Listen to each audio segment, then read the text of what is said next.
ख्रिस्त में मेरे प्रिय भाइयों एवं बहनों, आज के वचनों में एक बात बहुत गहराई से हमारे हृदय को छूती है। ईश्वर हमें केवल अपने लिए नहीं बल्कि एक दूसरे के लिए भी जिम्मेदार बनाता है।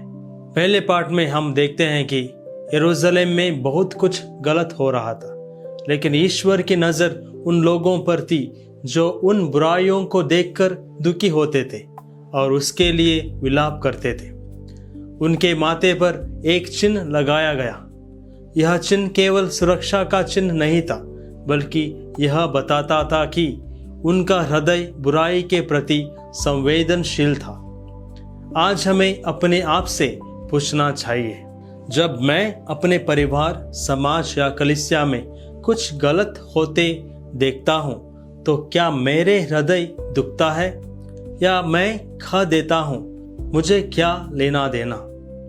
आज के समाचार में यीशु हमें इससे भी आगे ले जाते हैं। वे कहते हैं, यदि तुम्हारा भाई कोई अपराध करता है तो जाकर उसे अकेले में समझाओ।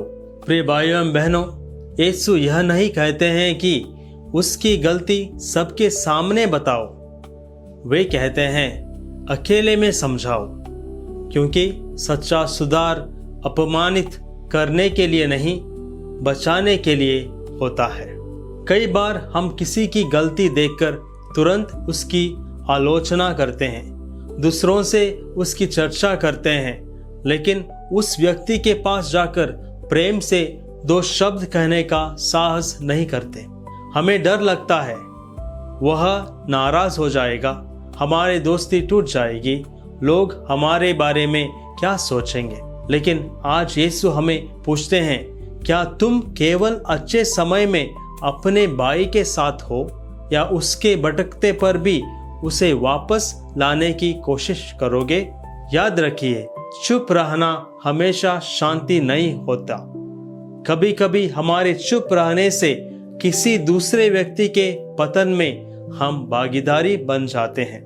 लेकिन किसी को सुधारते समय एक बात बहुत जरूरी है। हमारा उद्देश्य उसे हराना नहीं, बचाना होना चाहिए। उसे नीचा दिखाना नहीं, बल्कि उसे उठाना चाहिए।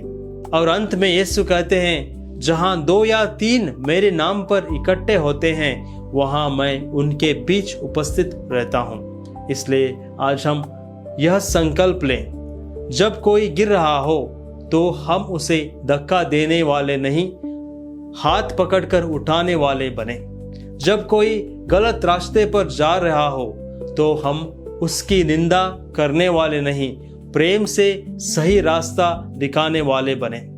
और जब दुनिया में बुराई देखकर हमारा मन दुखे तो हम केवल शिकायत न करें, बल्कि इकट्ठे होकर प्रार्थना और अपने जीवन की गवाही से बदलाव की शुरुआत करें। आइए अंत में स्वयं से एक प्रश्न पूछें, मेरे आसपास कौन ऐसा व्यक्ति है जिसे मेरे प्रेम, साहस और एक सच्चे शब्द की जरूरत है? शायद आज प्रभु उसी व्यक्ति के लिए हमें अपना साधन बनाना चाहते हैं। हम साथ मिलकर प्रार्थना करें।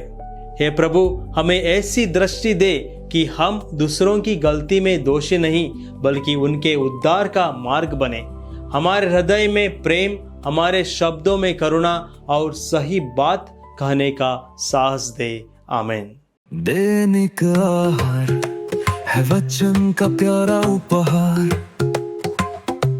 रोज का है ये आत्मा का पोषण संसार। हर शब्द में छुपी है ईश्वर की पुकार।